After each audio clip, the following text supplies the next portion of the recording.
Hello, good evening, everybody. Welcome to our virtual ArtWise for the Hunter Museum with Iruka Maria Toro. We are so thrilled that you're here, and we're thrilled that we can have Iruka with us as well. My name is Nandini Makrandi. I am the head curator here at the museum. Iruka's work is part of our current special exhibition, which is called Under Construction, Collage from the Mint Museum. The Mint Museum is in Charlotte. And her work is one of the most popular pieces, so much so that we've used it on so much of our publicity. Our exhibition is sponsored by Wells Fargo and by EMJ Construction. And I want to thank them for their generosity. It would not have been absolutely possible without it.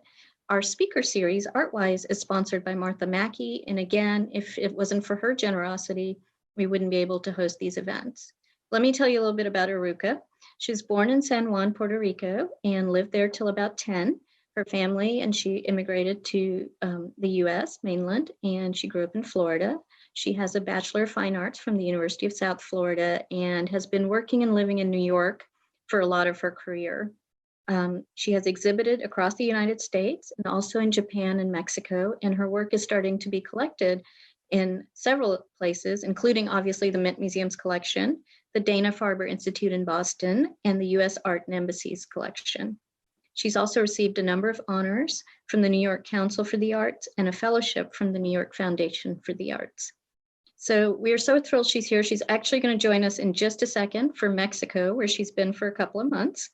And if you have questions or thoughts, please share them in the Q&A or chat section, and we will get to as many as we can along the way or at the end. So thank you and welcome again, and welcome to Iruka. My name is Iruka. I'm so honored to be here speaking with you. It's an honor to be invited by the Hunter.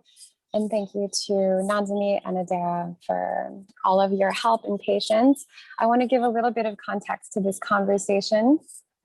When I was first invited, I wasn't sure if I would be able to speak or if it made sense, because I've been living in a very rural place on the coast of Mexico. I can see the Pacific Ocean from where I'm sitting right now. And so in many ways, this presentation is a collage in and of itself, because it's very improvised. A lot of the images that you'll be seeing are from my phone. I'm just using my phone, that's all that I have, and speaking from the heart, from this very liminal moment in time, and interesting moment to be an artist.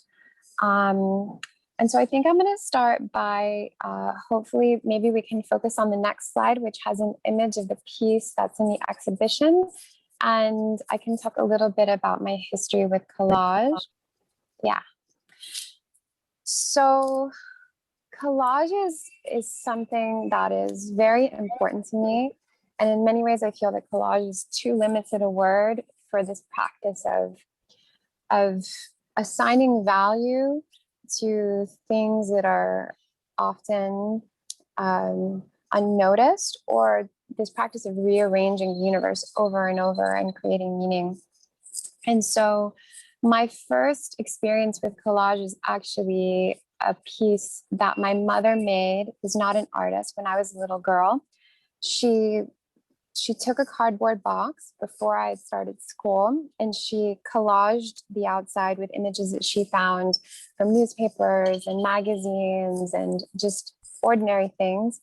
And as a little girl, we would play a game where she would place me inside the box, and I would stand in it, and then I would point to images on the outside of the box. And she would ask me, what is this image of? A dog. What color is the dog? Black and white. How many are there? One. And over again with all the different sorts of images. And so this is how I learned language, and this is how I see the world. And so this piece in particular, the form of collage that all of my paintings, which don't technically have things glued onto the surface, or rearrangements of objects, which is how we traditionally define collage, is a collage of many, many moments, emotions, experiences, and reference points. And this is how my paintings have been made for many, many years. This painting is at least 10 years old, if not a little bit more. And so it's really beautiful to get to see it again and to speak to it and think about what I was thinking and living through when it was made. And that's how I think about painting. And so in this moment in time, my partner and I had just purchased a piece of land in upstate New York that we wanted to someday build a house in. And the first thing that we were doing before we could do that, before we could afford to do that, was digging a big hole for a pond.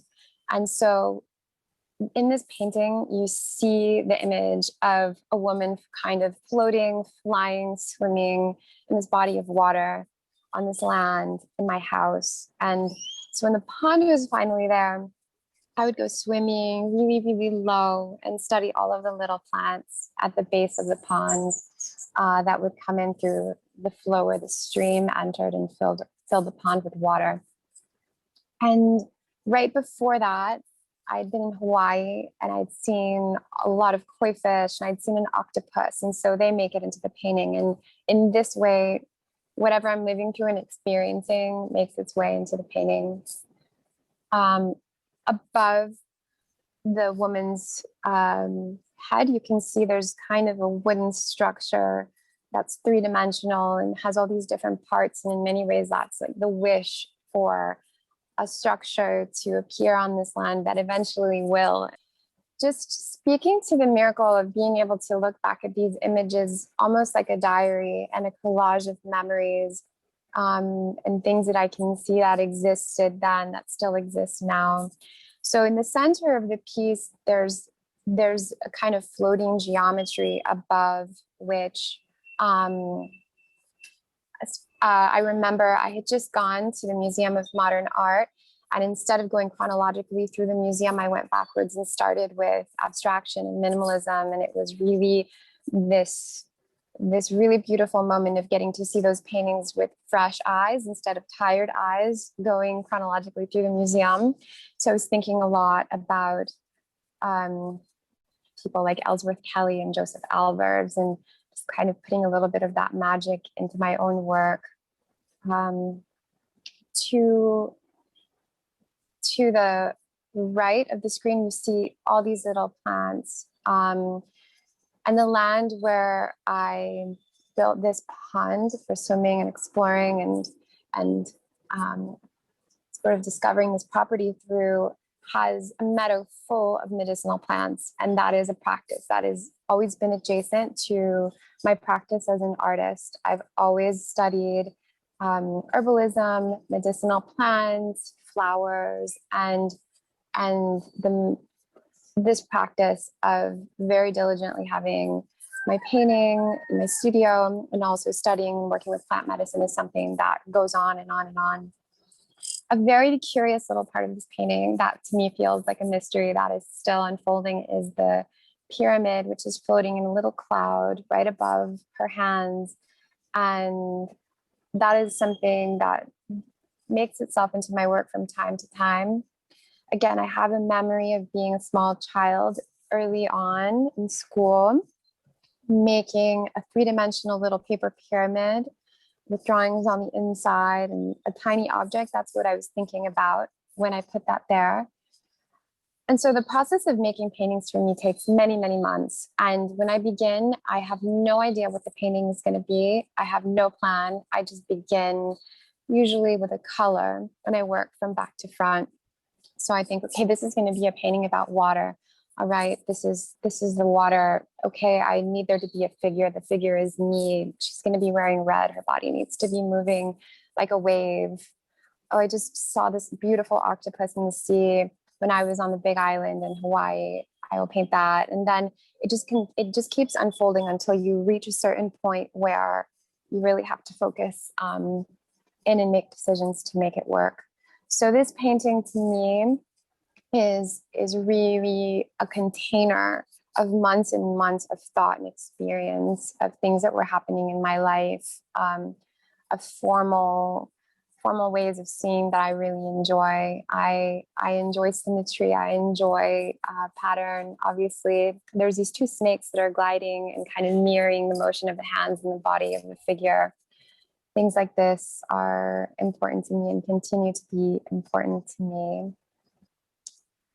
And so this is an example of a small work on paper that is very detailed.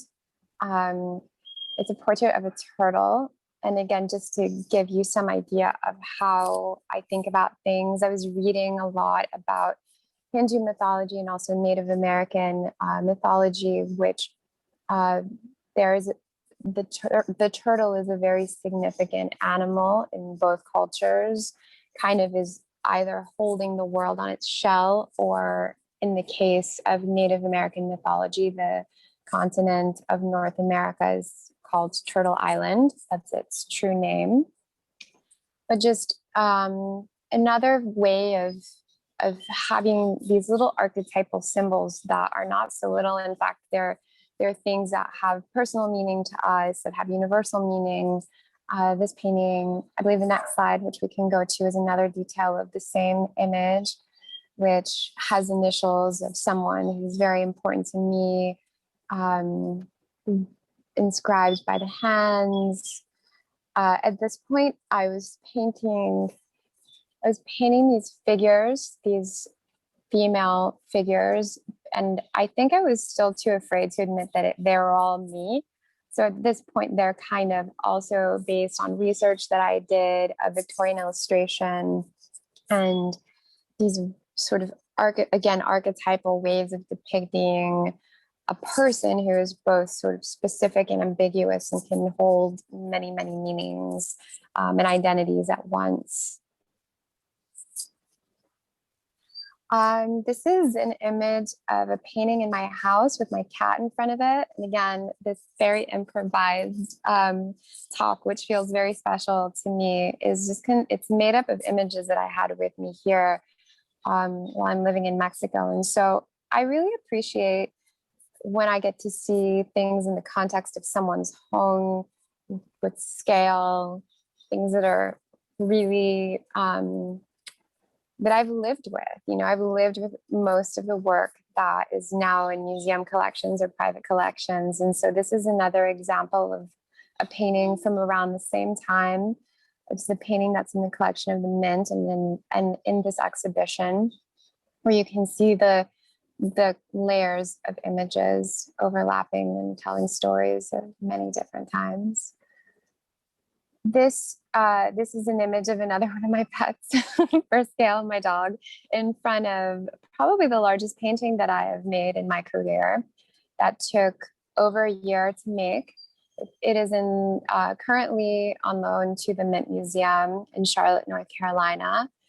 And it is very dense, very much a collage, though it's all painted by hand. And in this painting, I was interested in several things. I was interested in the idea that it might be possible to create a painting that is a replica for the psychedelic experience or a spiritual experience, and also what it would be like to try to paint time as it's happening, or layers of time. And I'm very interested in timeless time versus cyclical time, and attempts to create visual images that represent timeless time. So again, overlapping memories that are mine, that belong to people who've been in the same space that I'm in now, that we share just by existing in those spaces with the same physical bodies or passing through. The idea of many lifetimes of reincarnation, of cycles of time, is something I was trying to capture in this painting. And so there's a figure all the way to the right side of the painting, which is the first time that I attempt to paint myself into the work. And you can see that the gaze goes all the way across. And here, this is a cropped image. There's another version of me that's looking back at itself. And again, there's many, many, many hidden little treasures in this painting that are almost secret things or things that are very private and dear to me that if you spend time looking at it can be discovered slowly. This is a detail of the faces as they move across. Detail of the feet of the figure that I was describing all the way to the right side of the painting. There, again, it's super interesting to paint in this way because there's things that, as I'm looking at this now, there's a pot of tea that you can see on the left side of the painting with a little cup.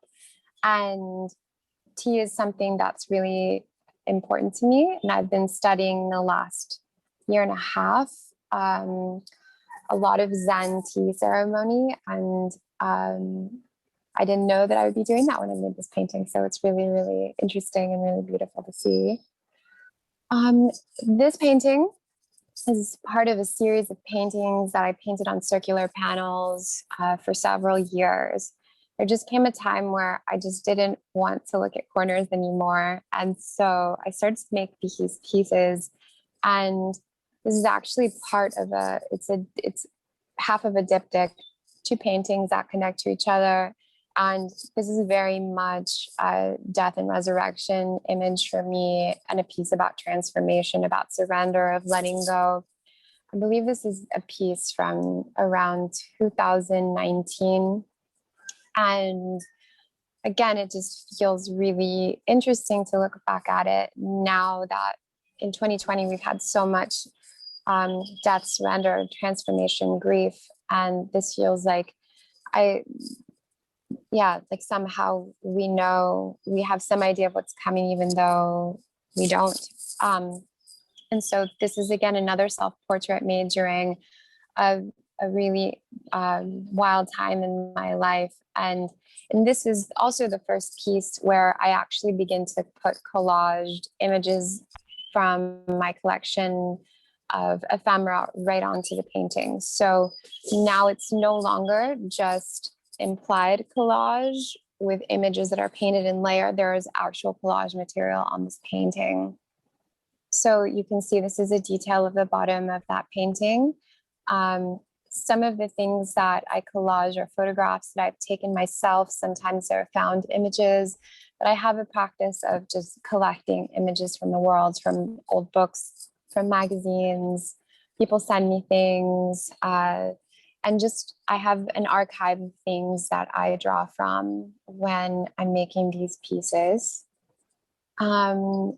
And just because I think that I do have another side that makes reference to a serpent in a later piece.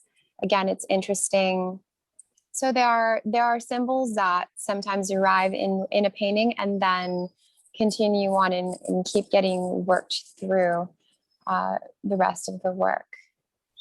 So now we're jumping to a time where, after making these incredibly dense layered paintings for many years, I wanted to attempt to make pieces that had the same quality and weight as the older works, but with as little information as possible. And this is also part of something that I was going through myself, like in my life and my embodiment, and thinking, who am I if you strip away old identities? Again, referencing back to that painting that was about transformation. There was just a period of time of having to let a lot of things go and keep stripping away and thinking about what is at the essence and the heart of this practice and of myself, and what happens if I try to distill this message in its simplest possible form, and how complicated that actually is and how difficult it actually is to do that.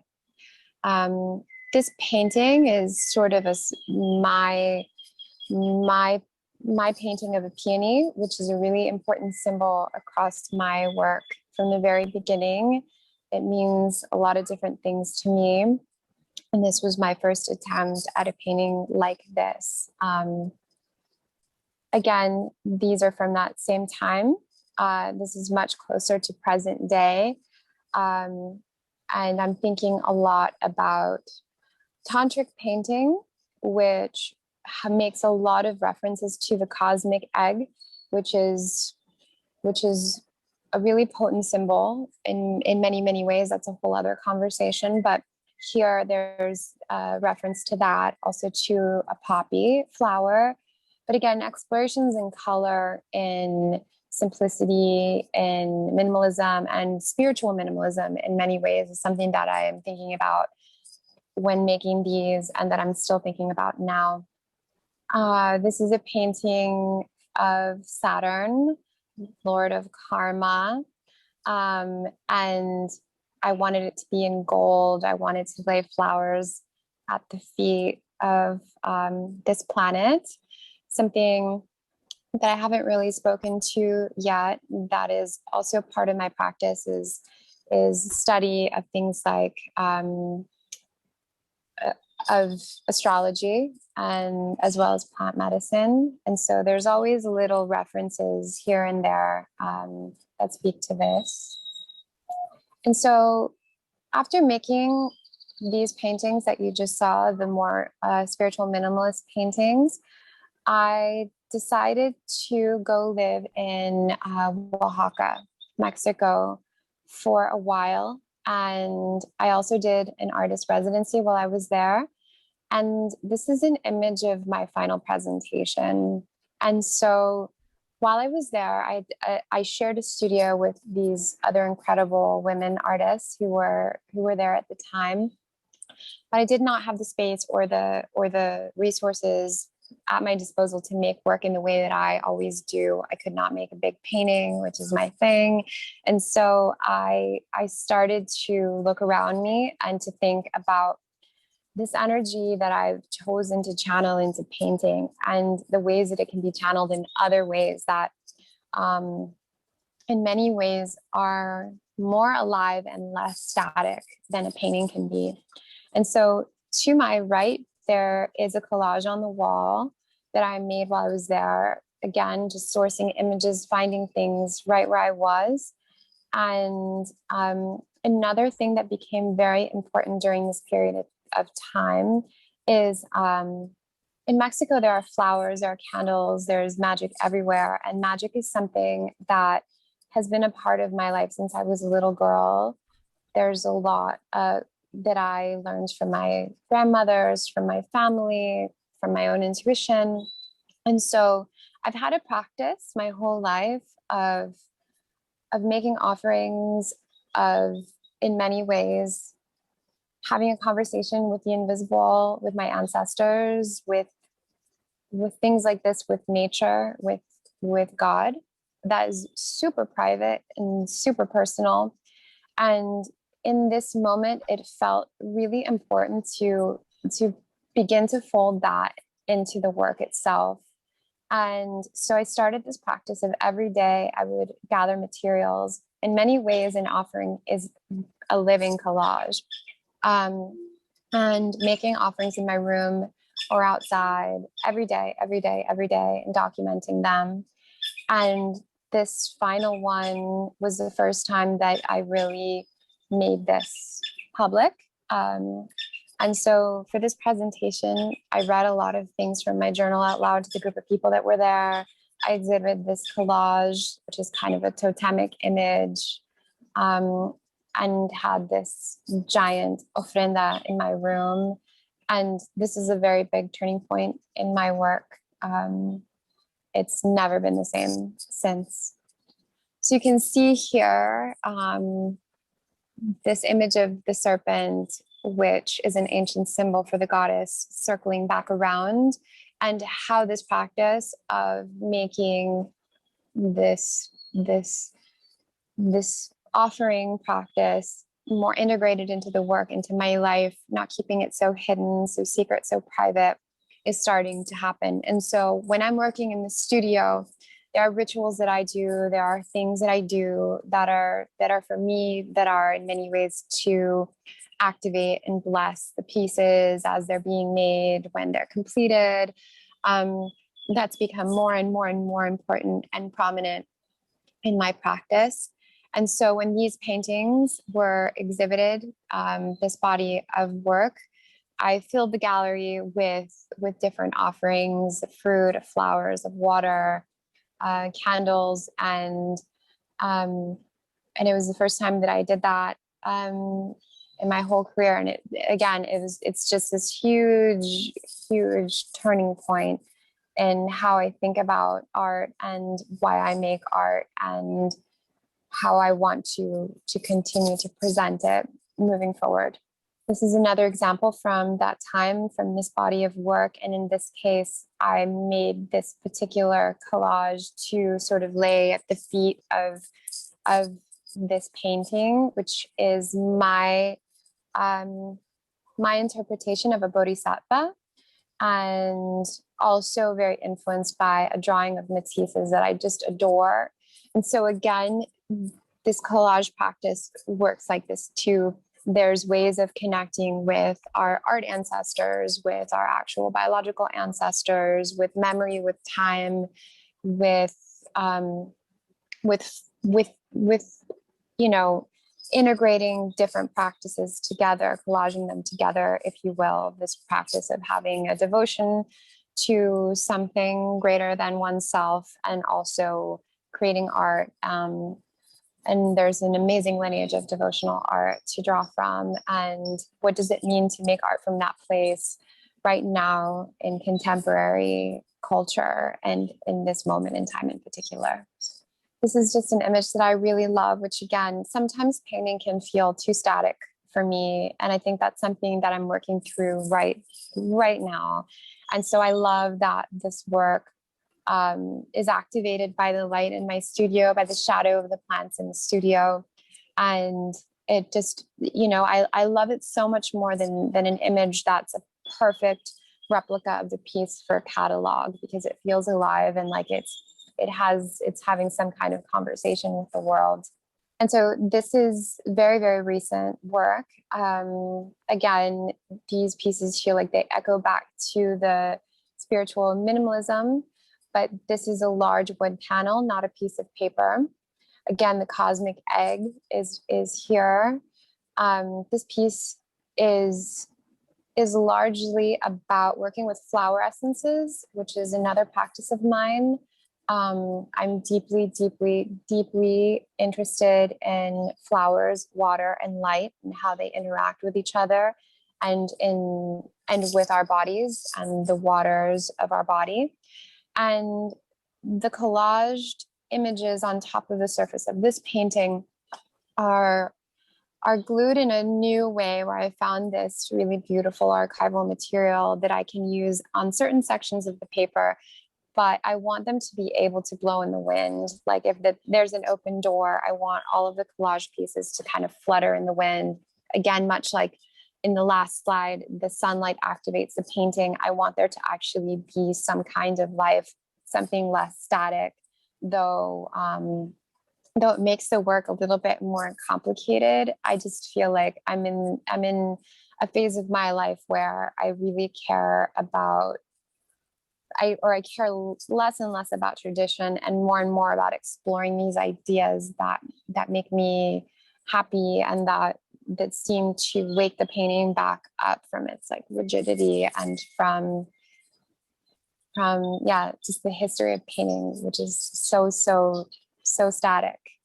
So this is an image of an offering that I made here in the house that I'm staying, just with found flowers, with a beautiful ceramic pot full of water from the sea, locally beautiful. There's amazing ceramics here everywhere that you turn. But again, just looking around me, seeing what's here, rearranging it to take on meaning for myself, giving things back to the earth, and making things that, while they may not last forever, are still really important to make. That's another thing that I'm thinking about a lot is, things that are ephemeral, things that only a few people see, things that are, that cannot be commodified, and how important those things are, and especially how important they've become to me in the last 2 years. This is a detail of the collage that was behind me in the image from Oaxaca, with the very large offering that I had made. again, these are images that I found and just rearranged. And with this piece, I was thinking a lot about the laying of stones and flowers on the body, and different healing modalities that have existed since ancient times. And is it possible to create a two-dimensional piece that is about a three-dimensional experience? And how do those two things, how do they work? How do they relate to each other? How do they not? Thinking about this a lot, about fruit, flowers, light, being in a body, magic and ritual.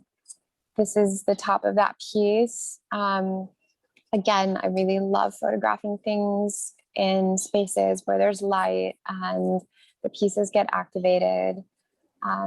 If there's any astrology nerds listening to this talk, my Venus is in Leo. This was made during a time that Venus was Cassimi, the sun while in Leo. And so it's just amazing how all of these images are right there waiting to be rearranged, to be assigned a different value, a different story. And yeah, there's just a part of me that knows how to do that and is really happy to do that. And so it's really beautiful to have these objects, these images find you as you wander the world, rearrange them, and then have them reflect back to you like a mirror, what experience you're having and processing in that moment in time. And so this is a video of another offering that I made here. Again, just finding different flowers, different plants, gathering them in a little bag as I walk out to a special spot. And so this is just an arrangement of things floating in a tide pool here on the last new moon. I've been trying to do different pieces on the new moon and the full moon. And so this is just different things that I found. And it's also really amazing to make art, as I keep reiterating that changes, that you can't completely control, that interacts with the elements of the earth, that will disappear, that can't be commodified. I'm really interested in what it means to do this and how important it feels to do this at this time. Iruka, that was fascinating. Thank you so much. Especially, I know that you're working off a phone for everything that you've been doing lately. So we had a couple of questions that stood out. Can you talk a little bit more about your process? I mean, obviously you've talked a lot about how things are memory based, and it seems very stream of consciousness or emotion based when I look at the body across years. But do you start with sketches? Do you start with the photographs that you're taking, or the friend does, and then how do you put it all together into one of those paintings? Can you just share a little bit? Yeah, with the paintings, it doesn't start ever with a sketch that's an actual sketch of what the final painting will be. But I do take little notes or jot down observations as I'm walking around, and ideas come. But it's really painting. The paintings themselves are very much just an intuitive process that begins with a single image that I want to paint. So truthfully, like, there's like somewhere there's a horizon line, or there's like the background color, or there's just sort of like the actual bones and the structure of the painting. And I begin there, and then maybe that day I want to paint a particular plant, and I just allow myself to do that. And then I look at it, and then now that that's there, I want to paint a figure over here. And so it's really, I don't recommend painting this way. It's very stressful, but you're just kind of, going intuitively and very blindly. And then to work this way is to be really surprised by the final image. But it's very intuitive, and in a difficult way to work, because if you make a wrong decision, you kind of have to like figure out how to backtrack, or like, put something else on top. But I do that all the time. Sometimes there are paintings that typically, if I go really far with the painting and the painting is not working, I decide okay, what is working about this painting and how can I keep that? And then I get rid of everything else. And then I look at that and see, okay, from here, what needs to enter and what will work. And I begin again from a place where I've kept one or two details. And as I continue to work this way, it gets easier and easier, and I know myself and what to do. But that's how I make paintings, is just incredibly intuitively and without a plan, just every day showing up in the studio and seeing what's going to happen. So another question related to that was what the symbolism is of the snake that shows up in the paintings. So the snake, all of the symbols just sort of appear one day in my consciousness, and then I start to research them or think about them or ask myself how has this symbol been depicted across time by other artists, because everything always has, and so with the serpent, as I continued, when I started to paint it, I was researching different meanings that have to do with fidelity. But then as I got deeper and deeper into my research, there's an amazing, amazing book that's called The Alphabet versus the Goddess. And it talks about how the serpent was actually an image that was found in dream temples. It was a representation of the feminine, of the goddess. And as soon as written language was introduced, it was slowly vilified and turned into this symbol that, represents evil and deception and corruption. And so it's very, very fascinating. And so as I was reading about that, I wanted to create my own image of the serpent and try to bring it back into this other context and separate conversation. And it just feels like a time where that's happening in big ways and in small ways, where the feminine is sort of being reimagined and honored once again in a different way. Mm-hmm.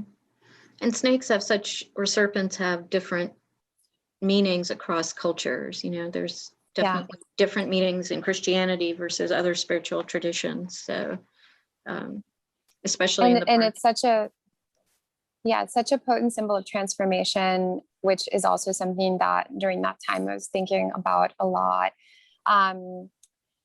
And something that really, really interesting and beautiful that happened when I was making that piece is sometimes I have a practice of just opening books in my studio to whatever page and seeing what it says and just using that as guidance. And there's this book called Mulata that I opened a random page to, and the quotation was, "A woman cut in pieces keeps on moving like a snake."